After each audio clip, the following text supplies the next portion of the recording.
What's going on? What's going on? Entertain the Geeky.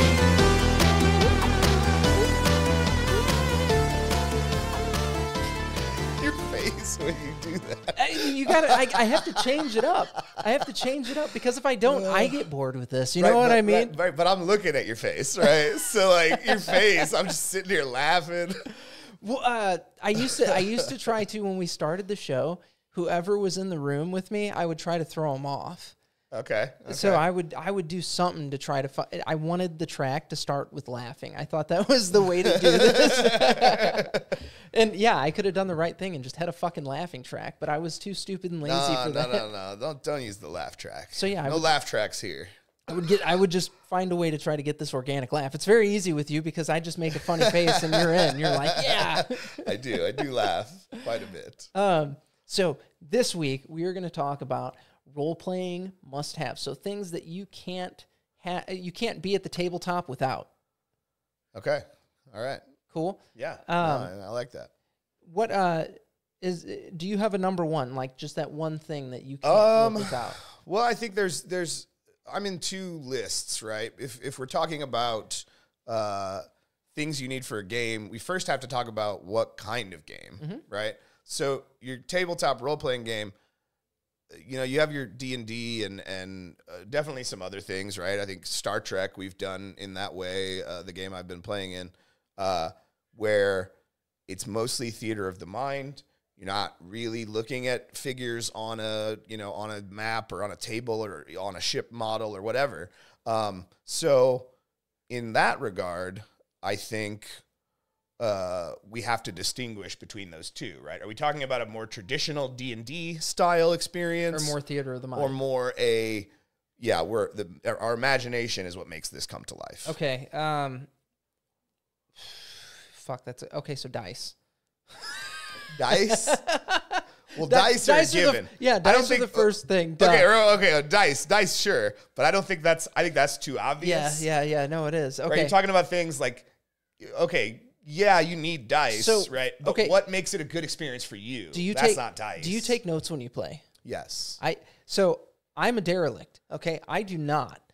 For me, it's I do this like, I just try to be swept up in whatever moment is happening in front of me, and I will totally fucking forget details because of it. Oh, no, I get that. And I guess I don't take notes when I'm playing in games. I take notes when I'm running games. Oh, okay, yeah. For things that I want to remember or names that I've just come up with off the top of my head. I want to write them down so I don't forget that. No, that shit I have to do as well. Yeah, so that I think, I do take notes. When I am just playing in a game, like I play in our Star Trek game, no, I'm not a note taker. I am like you're saying, want to just be absorbed. I'm a seat of your pantser. Like I fly right by the seat of my pants. Exactly.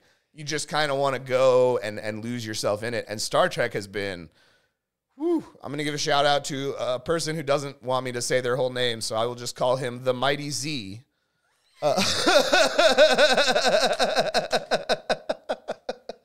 What? That was what? I can't say his name. He doesn't want me. He doesn't want to be on the internet. We had tried so hard to get him on the show in the past. He'd be so good. He'd be so good. He would be. I've had conversations with this guy in a nerdy environment, and he's great. When you get him going on the nerdy topics, he's great. He's fucking brilliant too. That's the part that it's just like, dude, come on, you're the perfect person for this. Yes. But the Mighty Z has been running a Star Trek game, and it has been great. I mean, it has been one of those things where I'm acting it and playing it in my head like a Star Trek show, like I'm just on a Star Trek show, because that's what I want right out of it.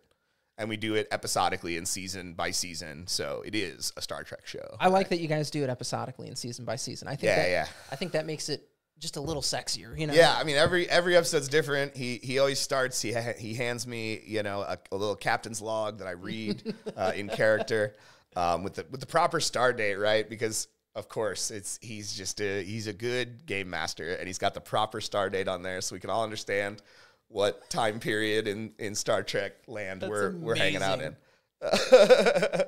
So, as a player, to kind of bring it back around, right? As a player, I think No, the most important thing for me is just to be engaged. Just to show up. Yeah, just to be engaged. Okay, and I totally agree with that. I mean, I buy the book too, so I guess have the book, right? Because even if your game master has the book, it's nice to have another book. Because sometimes as the game master, you got the book open, right? And you're like looking at the book. That was going to actually be one of my first things. Have an extra copy of what you're playing. Yeah. Because here, if there's one at the table, you're going to need it or somebody's going to need it when somebody else has it. Exactly. It's great to have it's gonna more happen. than one. Yeah, it's absolutely going to happen. Somebody's going to need the book while someone else is using the book. It's going to happen. All the time. Yeah. So all the time. Even if it's just one extra book, it's better than having 0 extra books. I totally agree. Yeah. Okay, so extra book. That's going to be our thing number 1. All right, extra books. Okay. I like it. I guess, and we'll structure this like this for you guys, is we'll do this first bit as players, the second bit as DMs. Okay, all right, interesting. Okay. I like that. Yeah, so, yeah, okay. All right. I can do that. I have always liked having a mini of the character that I'm playing, even if that mini will never meet the table. Yeah, I agree with that. I think because I oftentimes take my own little ship model for our Star Trek game to the game with me. If we're in the Excelsior class, that's our ship. So yeah, I feel that. I'd rather have a miniature even if I'm not using it. It's part of fleshing out the experience for me. Yeah. So I have to have some representation of myself or the vessel that I'm in or something like that. Yeah, I mean, if it's a figure, that's great. I have also seen people just draw which is how cool they too. envision their character, so they get to kind of, customize it. Freehand, customize how they want their character to look. And some of those drawings are excellent because I know some people that are very good at art, and some of those drawings are terrible. Figures, yes. No offense to those people, but yeah. But you do know who you are. You know who you are. So I think having some kind of visual representation is good, because in the theater of the mind thing, it could just be, a drawing, or you find an image online that represents what you think your character 100%. looks like. Because you can Google search anything and you could find something that's close to what you're talking about. You be very specific on them Google searches. Yeah, it'll spit out an image. You're like, and this is what my Dracolich looks like, or you could just go on to one of those miniature designing sites and just design your miniature and just buy the print of it, which is cheap. And even if you're going to print it, great. If you're not, you still have it, right? It's a little visual file that you have that you can reference and show people if you're showing them your character. This is me. I designed it in a little miniature building thing. Agreed. Yeah. Do you take your own writing utensil? Yes, and many other writing utensils in case someone doesn't have one. Okay. God damn it, you're so sweet. He goes in there as a team player. He's like, everybody got a utensil. Yeah, no, it's just I carry that bag with me everywhere. Yeah. You can't see it. I'm bag pointing off holding. screen. I carry my bag with me everywhere, and I always have like 6 or 8 pencils in there. That's amazing. Because it's a bag I take when I game. Okay. I use it for whatever I'm doing, basically. So, extra writing utensils. I do. Okay, so I take a notebook that I don't fucking use really. The most that ever gets written down in my notebook is the names of the other people I'm playing with, so I don't forget to call them by their character names. Or if I know we're going to be traveling with an NPC for an extended period of time, I may or may not write his name down. Yes. But I honestly, more times than not, I'll do that on my character sheet. So I'll have all these pages of notebook paper to use, and I won't fucking use a single one of them. Yeah. And I will buy notebooks. This is how fucking silly I am with it. I'll go out and I'll buy a brand new notebook because I'm getting ready to play again, okay? And I'm like, brand new fucking notebook or binder or whatever. I've got these sleeves in there for my spells. I've got my character sheet sleeves in there. Dude, this is gonna be great. The whole note section is never used. I'm like, I could have just used the same one from last time and replaced the character sheet. It's like buying a gym membership and then just never going to the gym. Oh, 100%. Or going like one time. Yes. You wrote something small in your notebook. That's like going to the gym one time, right? Yeah, it is. It's that fucking first day after New Year's, where you have to. Well, it's that first session. You wrote some stuff down from that first session, and then you just never did it You're again. like, I'm here with Kai, Goldar, and Grapthar. Yes. So yeah, I think visual representation of the character is number 2, right? Yep. But I think also having if the game uses its own like proprietary dice, having extra sets of dice, because sometimes the amount of proprietary dice that I've had at a table means that every time someone has to roll, they need to grab all the dice. I become enraged with my dice at times, and I know you don't buy into this, but I fucking buy into it. When dice when they need to be shamed, I shame them, and I shame them adequately. Superstitious nonsense. You can't roll good all the time. It's probability, people. You can't do good every time. I let those fucks see their friends being rolled and doing good. I want them to see it. Look, I am a DM most of the time, right? I'm rarely ever a player. And even as a DM, you can't roll good all the time. Sometimes I will plan out the most epic thing that's going to go for 10 rounds, and it's going to switch tactics in the mid-fight, and there are thresholds where he changes his It's a huge thing. And I roll so bad, it's over in 6 rounds. So I'm going to quote Mike Brodeur right now, because I don't care if I botch a roll as a DM, okay? As a player, I do, but as a DM... Well, but that's the thing. You don't let it's supposed to be even for both of us. You don't let a lie get in the way of a good story. That's what Mike Brodeur says. He's right. He's right, man. I will totally further the story with a lie. No, because I think that's what keeps the game fair, right? That we're all bound by the same probability as each other to do good or to do bad. You've never given one of your players some grace because they were fucked? Yes, but that's different. That's providing a fun experience for players. But I'll only do that as a DM too. If it's something that's going to shaft them, if it's something that's going to shaft them, I won't do it. Okay, but if it's something that's going to make them have fun, I'm doing it. Fuck it. Sure. And I guess as a DM, have there been times I've rolled, a basic percentage chance for something to happen and hit like 59 or 49% and went, yeah, you got it. Right. Yes. So I'm not saying that I've never thrown some dice and fudged their result, right? But most of the time, the only time I would actually be doing that is if it favors the players. I don't need the dice to favor me. I've got many other things to come that are going to be equally as challenging, and I won't be rolling bad all the time. I only do it to favor the players, though. Yeah. So, I think, I want the players to have a fun experience. If it is going to make the experience better, that's when I'm trying to do it. Yes. Like, if I'm like, okay, hey, roll for perception, and look, they're going to get a really cool reveal. Yep. But if I know... The joys of being a family man and trying to record a podcast. If I know they're going to get a really cool reveal by maybe missing that perception check, I might up it a point just so they miss it. Well, sure, yeah. Just so they get this really cool. Oh, fuck. Man. I mean, if I'm going to fudge a dice result, it's never a result that I'm rolling as an enemy fighting the players. No. Because that just doesn't matter, right? They have the same chance of doing poorly or successfully as I do when rolling a dice to attack. So I think it's important that that's where the game remain even. But yes, if the dice roll is so close to the result that it doesn't matter, sure, go ahead. I just try anything that I can do to try to make them have fun with it. That's what I'm shooting for. And I think one thing that I think is maybe we'll talk about this a little more in the DM side of things. But I think one thing that is important, I'm sorry, I'm seeing it over there, and it's just making me laugh. It is cuckoo. This is cuckoo. That was you. I saw you. You're over there. See you over there? He's telling a story. Let's listen to his story. No, I got distracted. Now I don't even remember what my story was. We'll talk about it more, and I do. We'll talk about it more in the DM side of things.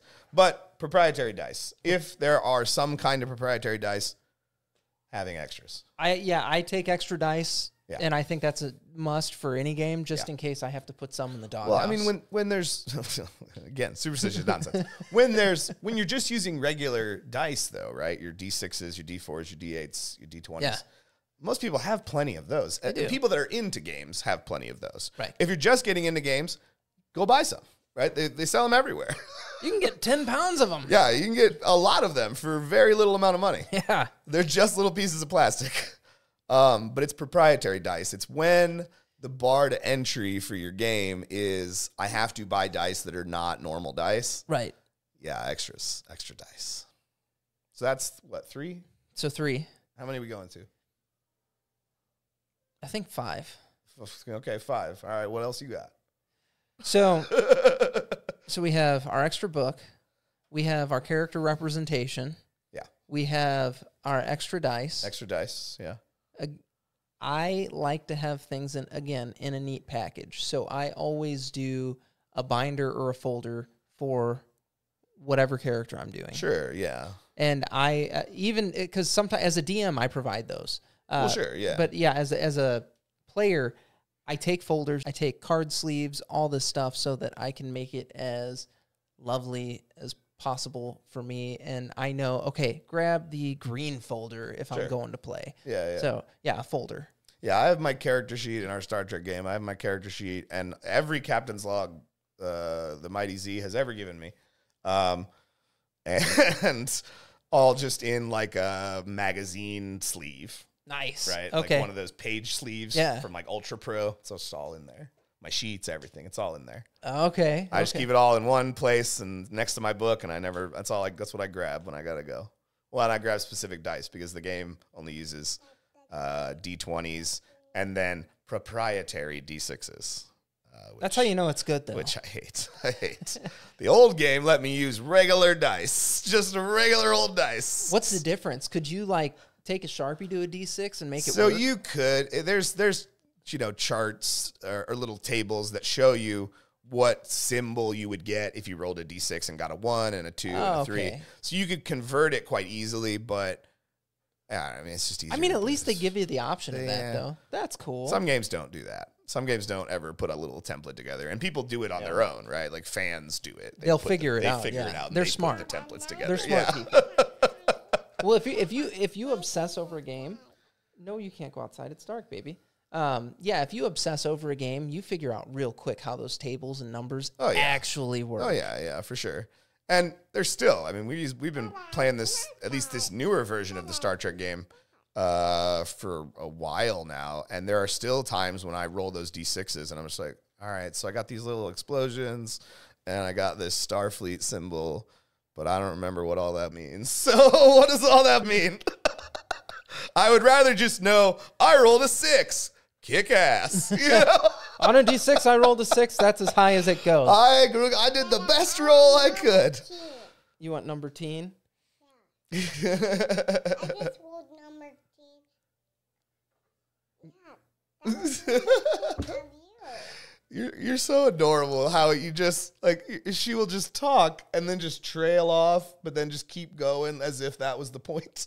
I love it. She knows where she was going with it, even if you don't. I trail off all the time, and I forget what I was talking about. Okay, so then you have some kind of organizational tool for your gameplay. Okay. Yes. Organizational tool, yeah. I think we could blanket the whole thing. A folder or a sleeve, keeping your stuff together, so you always have it on game day. Absolutely. So there's nothing worse than hearing somebody go, shit, I forgot my sheet. I like... Okay, my number 5 for being a player. Yes. I take a snack. Always take a snack, man. Yeah, I usually I bring snacks, or when I host, I just buy snacks, right? Yeah, right. I mean, snacks are good. We do, like veggie and fruit trays and stuff like that. I like candy. You like candy? I mean, candy's a good one to have. Whenever we're at the Mighty Z's house, there's always candy, and that's great. But you like candy. I love candy. Who doesn't love candy? You like candy. Do you see how big I am? I love candy. I eat lots of candy. Too much candy, probably.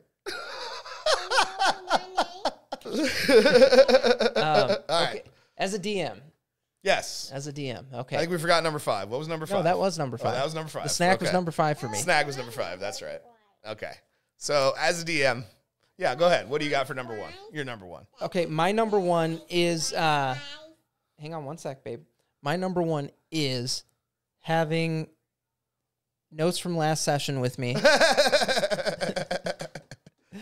Well, I mean, I guess that's the difference, right? I know where all my stories going. I got it all sketched out in my notebook. So one of the things that I'm wildly guilty of is in order to further the story, I will introduce characters at times. Sure. I will often. I did that in the last Zelda game I ran. Forget their name. Oh yeah, I don't forget their names. Yeah, Golthar has been running around with my players for a while now. Sure. And I couldn't remember his name the second week he was there, and I was like, oh no. Thank God I wrote it down. Yeah, I'm not saying I don't forget names. Hell, I forget Tim's playing in my Zelda game, and I forget his character's name every time, and I made it up. I made up his character's name, but the other 4 characters are the 4 main champion characters from the Breath of the Wild like flashback story. Yeah. And I know their names. I never have to think of their names, but this guy's got a strange name. His name is Toma, and I picked it. This is a Hylian man name. I picked it, and I forget it every time. So I forget names for sure. Okay. Having notes, remembering what you did last session, yeah, that should be number 1 for sure. Okay.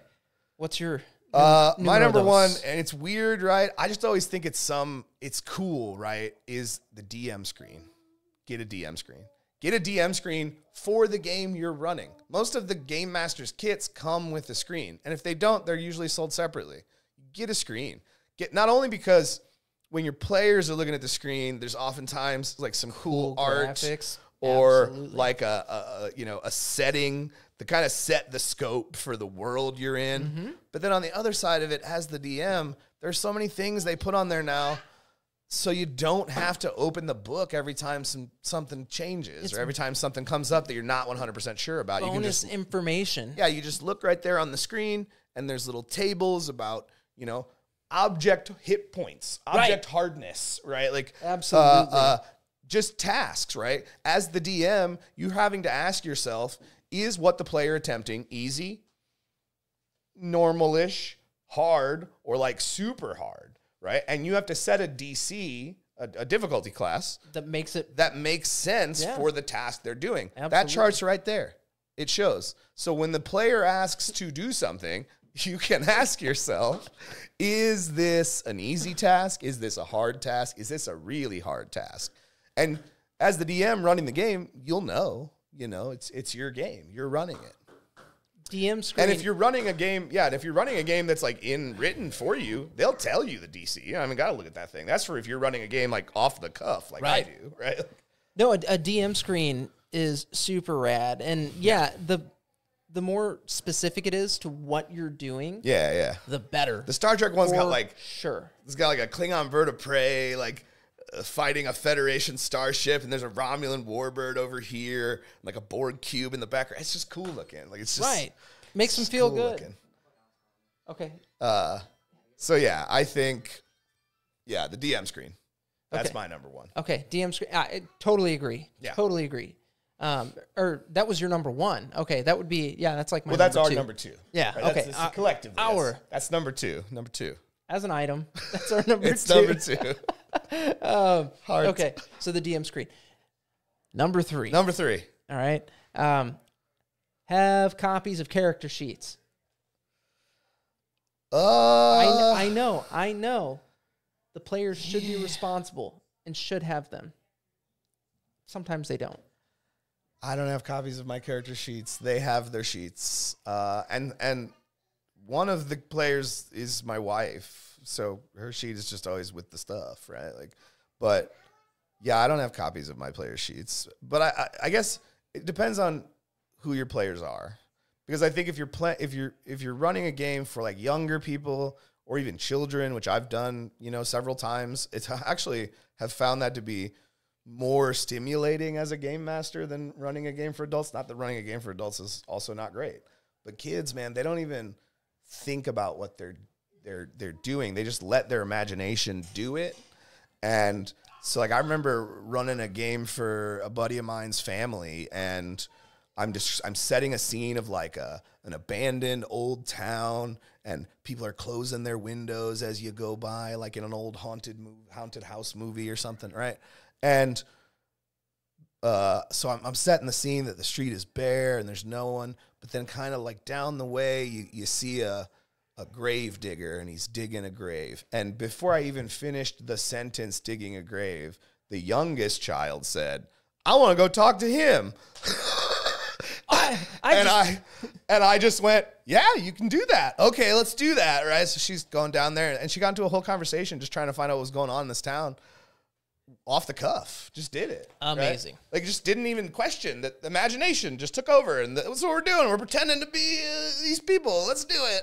That's awesome. So yeah, I think it depends on who you're running your game for. If you're running your game for young people or new players, sure, have a copy of the sheet. Most of your veteran players, And I say a veteran's a weird way to say it, right? If you've played in an RPG game, you could call yourself a veteran. I mean, there was no real criteria, right? It's like Agreed. when I hear professional skydiver, I'm like, so you did it and you didn't die. I mean, that makes you a professional, right?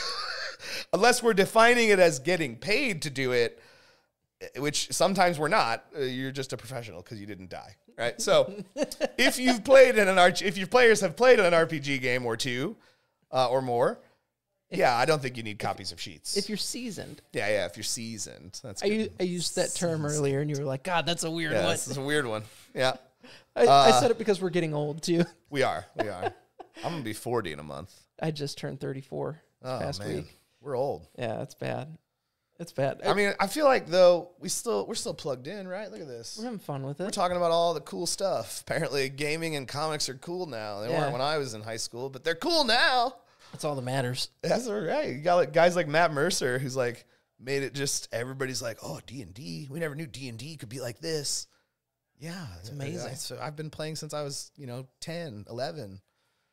It's always been like this. It's great. It's a great game. As a DM, I keep copies of the sheets. I like copies of the sheets. And no, I think it's valid, right? I think it's valid. I was just describing that sometimes it's not going to be necessary. Right. One of the reasons that I also like to do it, though, is for backstory. So if a character has a backstory, I will try to find a way, if I've not already planned for it, to incorporate it later on into the session. Sure. Or campaign. Sure. So I will try to give everybody their moment in the sun. Yeah, I mean, that was something we didn't touch on when we talked about players. I think having a backstory is probably... We had to talk about visual representation. That's fair, but we I didn't think having get a into backstory. it. We didn't get into backstory. That's one of the biggest parts of playing. I have a backstory for every character. I think you should. You should. Yeah, I have a backstory for every character. It helps you understand your character. You have to flesh them out. You know what's funny? So, a buddy of mine, it was his first time ever playing. I ran him through one. He made a backstory based off of a character in a book that he liked. Oh, yeah, I've done that many times. It gave him so much to flesh out this character that it made it way easier for him to actually get into the role-playing part of the role-playing game because he understood the character after reading hours of a book with it. So, backstory is freaking huge. Yeah, I mean, Shame on us. The first Elven Ranger I played was Legolas. He was just Legolas. And I'm not talking about Orlando Bloom, very sexy hot guy Legolas. I'm talking about like the Legolas I read in the book. I read those books when I was young. I read The Hobbit when I was a child, and then immediately was like, oh my God, is there more of this? And then read the Lord of the Rings story. So yeah, he was just Legolas. It was a wood elf. He was just, he's just going to be Legolas. Because that's the elf I thought was cool. I was like, this is the coolest fucking elf, That's amazing. Amazing. So yeah. Okay, so yeah, we didn't talk about that again. Part of the reason I wanted it was for backstory. Okay, so after character sheets, what you got? That was number character sheets 3. Yeah, that was number 3, right? Yep. Yeah. So we're in DM. Mm-hmm. Okay.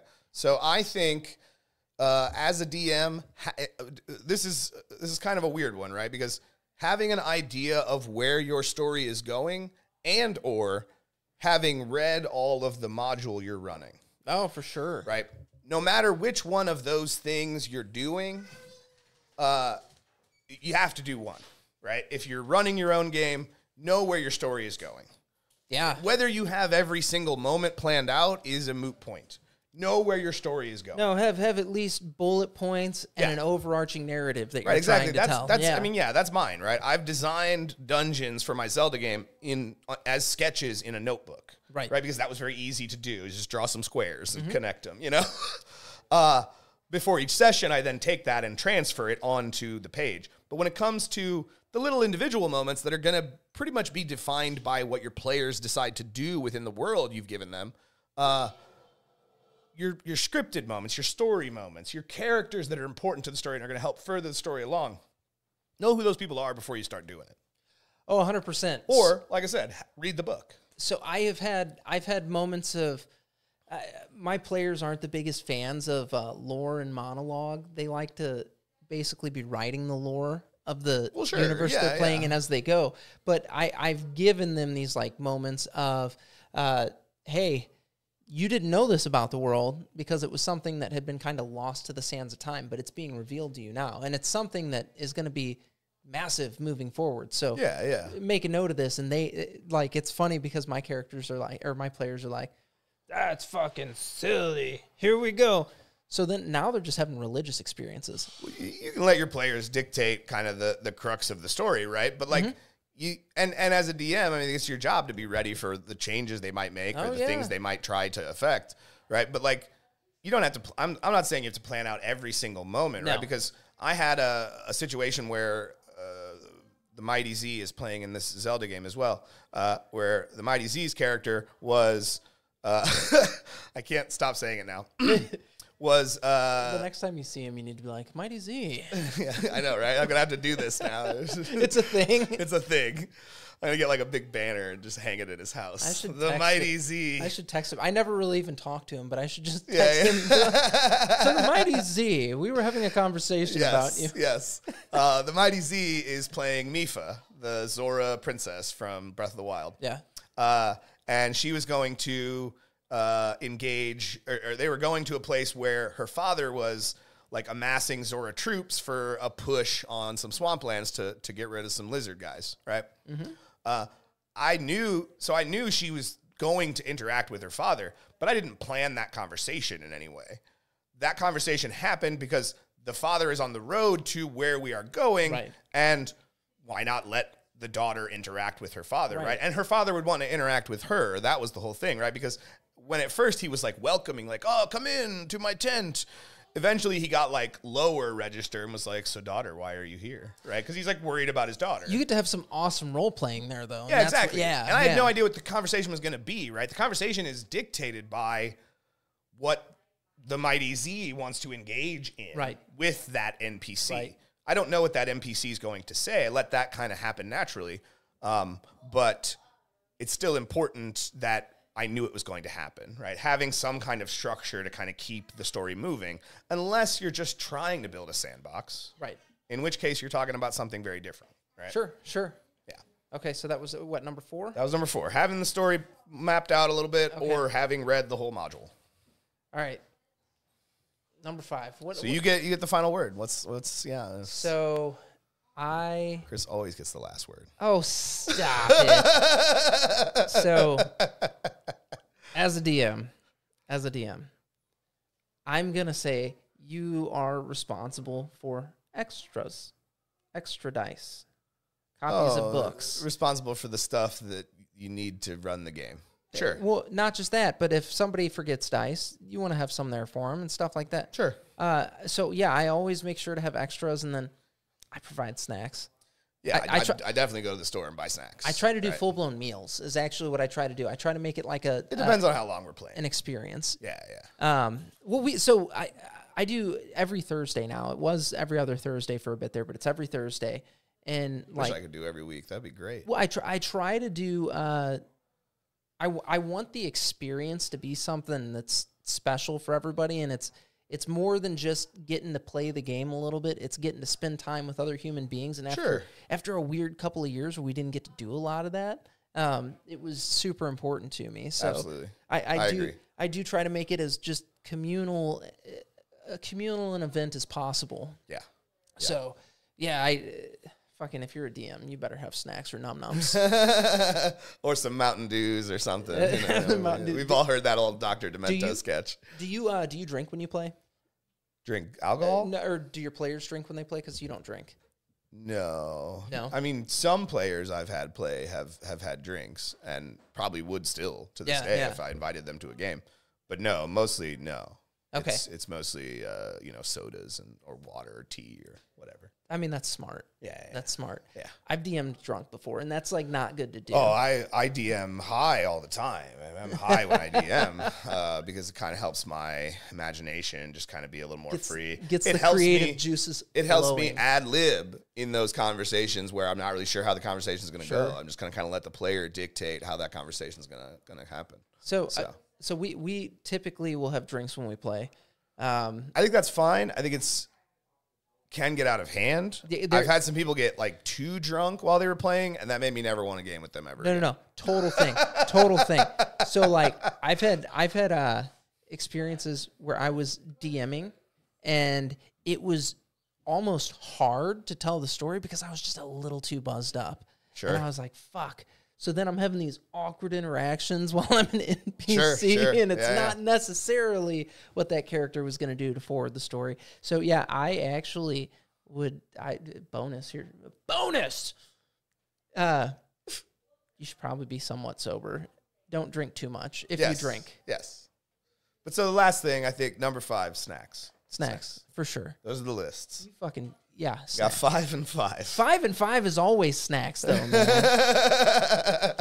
Like, if you're going somewhere and somebody's hosting you, you take snacks because it's the right thing to do. Sure. If you are hosting, have snacks, because it's the right thing to do. It's the right thing to do. Like, be a good person. Even if it's just like some chips and salsa or something. Anything. I don't give a fuck. Yeah, whatever. yeah. So like, there have been a couple of weeks where I have been lazy, and I'll text my group and I'll be like, "Hey, I'm not doing din tonight, so go fucking eat something before you come here. Right. I'll have Or bring some something to chips." eat with you. Yeah, I'll have chips care. here, so you can snack, but it's not going to be what we normally do.